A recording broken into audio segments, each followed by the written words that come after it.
Hello everyone दोस्तों, मैं अरुण शर्मा। आप देख रहे हैं द सोच। दोस्तों, इस वीडियो में बात करने वाले हैं मोदी और बीजेपी एनडी सरकार के बारे में कि जो बीजेपी डबल इंजन सरकार वन नेशन वन इलेक्शन के लिए ताल ठोकना चाहती थी और उन्होंने उसको संसद में पेश करने के लिए अपनी पहल भी कर दी।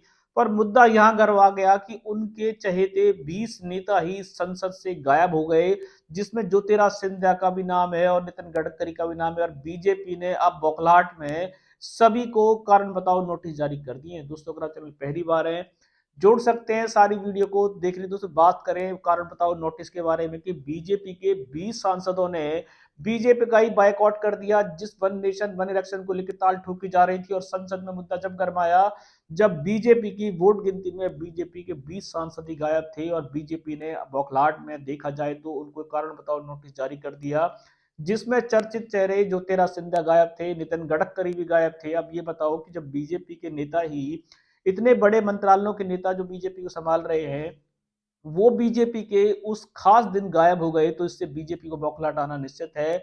अब बीजेपी की तो दाल नहीं टूट पाई और बीजेपी ने अब अपने नेताओं की जो धरपकड़ की है, अब उस पे बीजेपी की मुश्किलें बढ़ रही हैं कि वो नेता क्यों गायब हुए और उन नेताओं ने बीजेपी के उस खास दिन, जिस दिन बीजेपी संसद में ताल ठोकना चाहती थी, वो गायब क्यों हो गए। क्या 20 नेता एक साथ बीमार हो सकते हैं? क्या 20 नेताओं को कांग्रेस से कुछ हाथ मिला चुके थे? क्या 20 नेता बीजेपी के साथ रहकर भी इस पे अपनी ताल नहीं ठोकना चाहते? अब ये तो बीजेपी के लिए मंथन का विषय बनता जा रहा है और बीजेपी गिरती नजर आ रही है।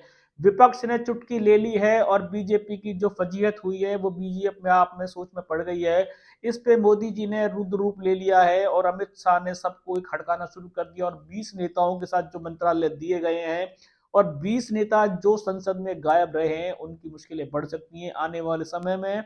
बीजेपी से उनके टिकट भी कट सकते हैं। और क्या 20 नेता जो वन नेशन वन इलेक्शन के दौरान मुद्दे से गायब रहे, क्या वो किसी पार्टी के संपर्क में हैं? और क्या वो बीजेपी की इस नीति से क्यों खुश नहीं थे? क्या सबको बीमारी एक साथ आ गई? क्या सबके घर में भी एक साथ काम आ गए?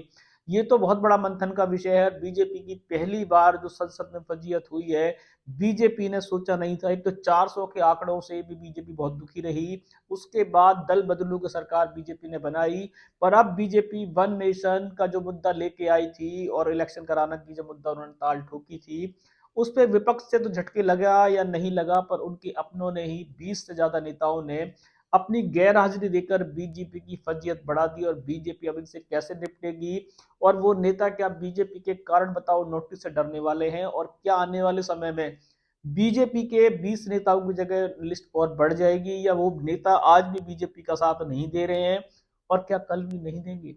बीजेपी ने शायद अपने नेताओं से मंथन नहीं किया। मोदी जी अमित शाह ने अपनी नीति को देश पर थोपने के लिए जो अपनी रणनीति बनाई थी और संसद में ताल ठोक दी, अपने बैग को चेक नहीं किया कि उनके बैग में 20 सांसद गायब हैं और वो बिना बताए आए नहीं और खास मुद्दे के दिन वोटिंग के दौरान उन्होंने फजीयत करा दी।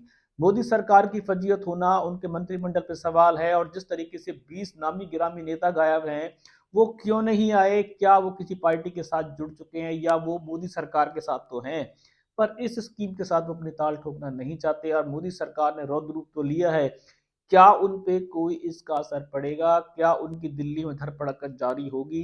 क्या बीजेपी सरकार उन 20 सांसदों के खिलाफ कुछ सख्त निर्णय ले सकती है?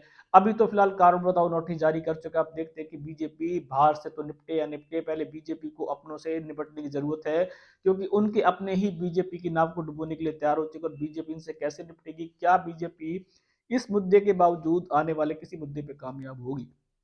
दोस्तों, इस रुझान पे नजर बना के रखेंगे। अगर आप चैनल पहली बार हैं, जुड़ सकते हैं सभी वीडियो को। दोस्तों, मैं अरुण शर्मा मिलूंगा नई सोच के साथ। अपना ध्यान रखें। नमस्कार।